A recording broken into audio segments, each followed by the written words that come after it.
Hey guys, Danny Johnson here, and today we're going to be adding the running boards to the side of our Toyota Tundra. I bought these used, so some of the assembly may also need to be required, but once you get to this point, it's very simple.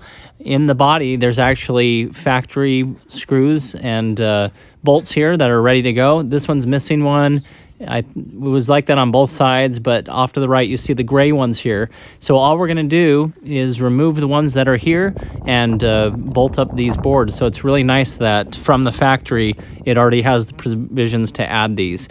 So for the factory ones to be removed, it was a 12 millimeter is the size that we're using, and we used a 13 millimeter on the new hardware, so it'll depend on which ones you buy.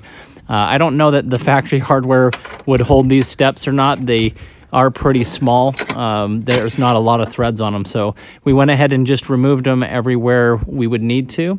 So the one up front, and then these two here, kind of more towards the front as well, as how these ones were set up. It looks like they pretty much intend to have most of the weight up front, assuming you'll be getting in and out of the front more, and a full adult will, where maybe children or younger people might be getting in the back. So went ahead to the very end and just removed those two as well. And what I like to do is I just put two boxes here that would hold the step bar up in the general area that I need it to, since I was doing this alone. And so this is what the hardware looks like.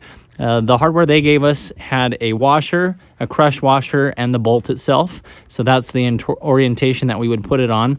You can also add some thread locker if you wanted. I just showed this on a factory bolt. You would just put a stripe of it down, and that'll keep it from vibrating loose. So you can do that if you'd like to. What I would recommend is, as you put these on, you turn them by hand to make sure that they're not cross-threading, make sure that they're going in properly, especially if it's aftermarket hardware, to ensure it's the right size. So just make sure it turns freely for most of your rotations, especially if you're going to use a impact gun to drive them on. And so once I made sure everything was threading properly, I went ahead and tightened these down. Now, before fully tightening them down, make sure that you have all of them installed loosely, and so I had done that.